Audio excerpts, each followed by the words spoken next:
Medical tourism index کے مطابق علاج کی غرض سے بیرون ممالک کا سفر کرنا اب 37 ارب ڈالرز کی انڈسٹری بن چکا ہے۔ 2020 میں سب سے زیادہ مریضوں نے علاج کے لیے کینیڈا، سنگاپور اور جاپان کا رخ کیا، لیکن اگر آپ کا امریکہ کا سفر کرنے کا ارادہ ہے اور ضرورت پڑنے پر آپ یہاں کیسے علاج کروا سکتے ہیں، یہ اور آپ کے بھیجے گئے مزید سوالات کے جوابات جانتے ہیں ہمارے ہفتہ وار سیگمنٹ سمپلی امریکہ میں۔ Welcome to Simply America. کووڈ-19 عالمی سرخیوں میں ہے اور ہمیں بہت سے سوالات امریکہ کے ہیلتھ کیئر سسٹم کے حوالے سے مل رہے ہیں۔ کافی عرصہ برطانیہ میں رہنے کے بعد مجھے امریکہ کا ہیلتھ انشورنس سسٹم کچھ پیچیدہ سا لگا۔ اب میں بھی اکثر امریکیوں کی طرح ہر ماہ اپنی تنخواہ میں اور بہت سے ٹیکسوں کے علاوہ ہیلتھ انشورنس کی رقم بھی کٹواتی ہوں۔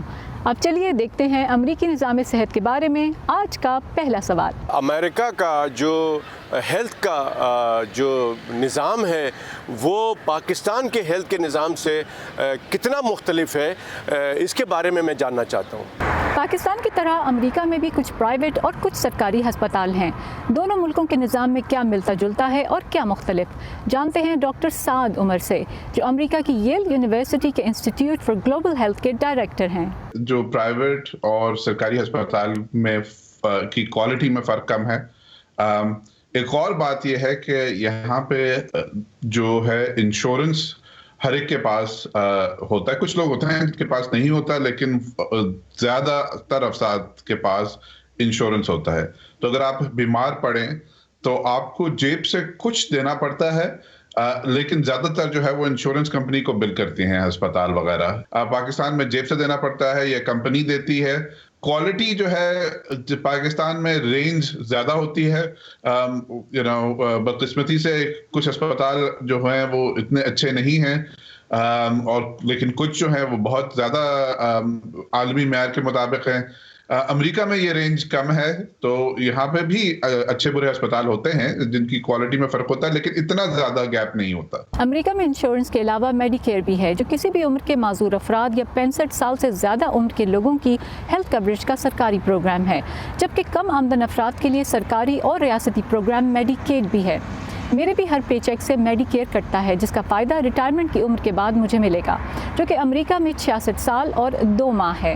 بیرون ملک سے آنے والے کسی شخص کو امریکہ میں علاج کی سہولت کس طرح سے مل سکتی ہے؟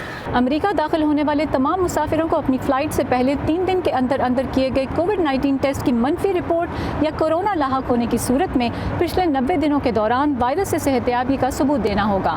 ایئر لائنز کو بھی پابند کیا گیا ہے کہ جہاز میں سوار ہونے سے پہلے 2 سال سے اوپر ہر مسافر کے منفی کووڈ ٹیسٹ کو یقینی بنائیں۔ اگر آپ ان تمام شرائط پر پورا اترتے ہیں اور امریکہ آ رہے ہیں تو پلیز پہلے ڈاکٹر سعد عمر کا یہ مشورہ سن لیجیے۔